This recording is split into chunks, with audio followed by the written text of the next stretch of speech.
Directly घुस गया।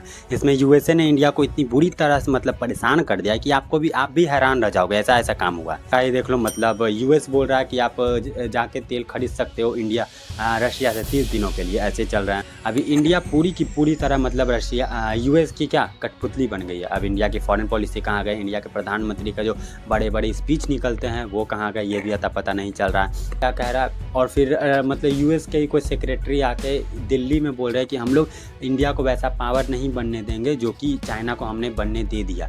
कि गैस अभी जो फिलहाल चल रहा है ईरान वर्सेस इजराइल, और इसमें अब इंडिया भी आ गया। अब इसमें इंडिया मतलब इनडायरेक्टली घुस गया। इसमें यूएसए ने इंडिया को इतनी बुरी तरह से मतलब परेशान कर दिया कि आप भी हैरान रह जाओगे, ऐसा ऐसा काम हुआ। अब इंडिया के साथ ऐसे ऐसे मतलब कठपुतली बन गया बेसिकली इंडिया यूएस का। अभी ऐसे ऐसे चीज़ें हुए हैं। मतलब अभी कुछ दिनों पहले खान सरकार की वीडियो मैंने देखा, उसमें बता रहा है कि अगर यूएस चाहे तो इंडिया को 2 घंटे में ही मतलब समाप्त कर सकता है। अब इंडिया का ऐसा पावर, क्योंकि फॉरेन पॉलिसी ये सब बिल्कुल नहीं चल रहा है, इंडिया का बिल्कुल भी नहीं चल रहा है, एकदम ख़राब हो चुका है। अभी इंडिया का ये देख लो, मतलब यूएस बोल रहा है कि आप जाके तेल खरीद सकते हो इंडिया रशिया से 30 दिनों के लिए, ऐसे चल रहा है।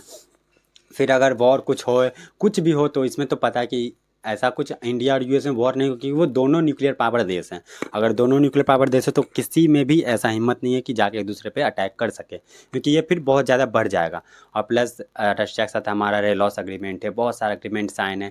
और इन बीच में फिर अगर यूएस इंडिया हो तो फिर यूएस जितनी भी मतलब गूगल की कंपनियाँ, जितनी भी गूगल की क्या बेसिकली ऐप हैं, वो सब इंडिया में बैन हो जाएगी। यूट्यूब, जीमेल, गूगल, जिससे हम लोग को मतलब डेली की जानकारी मिलती है। इस प्रकार से अभी इंडिया पूरी की पूरी तरह मतलब रशिया यूएस की क्या कठपुतली बन गई है। अब इंडिया की फॉरेन पॉलिसी कहाँ गए, इंडिया के प्रधानमंत्री का जो बड़े बड़े स्पीच निकलते हैं वो कहाँ गए, ये भी अता पता नहीं चल रहा है। जैसे कि वीडियो साफ साफ सामने आ रहा है कि क्या होता है, यूएस बोल रहा है कि आप जाके तेल खरीद सकते हो रशिया से। अब यूएस क्या कह रहा है, और फिर मतलब यूएस के ही कोई सेक्रेटरी आके दिल्ली में बोल रहे हैं कि हम लोग इंडिया को वैसा पावर नहीं बनने देंगे जो कि चाइना को हमने बनने दे दिया, कि इंडिया और यूएस कॉम्पिटिटर बन जाए। ऐसी बातें हैं।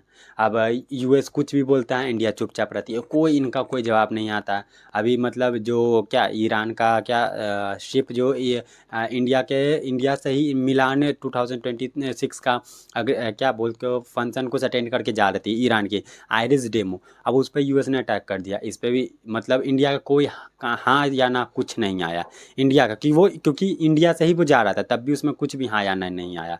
कुछ भी मतलब ट्वीट कुछ भी नहीं गया कि हाँ हम लोग से गया। रशिया के नेवी जाके उनको श्रीलंका के नेवी जाके उनको क्या बचा रहे थे, क्या बोले तो ईरान के जितने भी वहाँ पे सोल्जर मारे गए समुद्र में, और इंडिया के कुछ असर नहीं आ रहा है। ऐसा मतलब क्यों, क्योंकि वो इंडिया से ही जा रहे थे वहाँ से। लेकिन सोच लो ऐसा चल रहा है। तो इंडिया में फ़िलहाल ऐसा ऐसा मतलब बिल्कुल भी ख़राब हो चुका है, बद से बदतर होता जा रहा है। हमारा फॉरेन पॉलिसी देख लो, इंडिया रशिया यूएस का कठपुतली बनते जा रहा है। चाइना हमसे बहुत आगे निकल जा रहा है। पाकिस्तान कभी भी धमकी दे देता है कि हम लोग अटैक कर देंगे। मतलब पाकिस्तान हमेशा ड्रोन अटैक ये सब करते रहता है बॉर्डर पर से, ऐसी ऐसी चीज़ें होती रहती हैं। तो इंडिया कहाँ से ही बढ़ेगी। इंडिया के अंदर इतना करप्शन है, कुछ कहना कि इंडिया तो ऐसे भी नहीं बढ़ पाएगी। अभी क्या हो रहा है क्या नहीं होगा, जब देखो, जब ऐसा रियलिटी और भी कुछ अच्छा अच्छा आए तो मैं आपको ज़रूर बताऊँगा, जब आपको ज़रूर खबर करूँगा। बाकी तो ये बहुत ख़राब चल रहा है इंडिया का क्या बोले तो फॉरेन पॉलिसी, और ये सब बहुत ख़राब चल रहा है फ़िलहाल। बाकी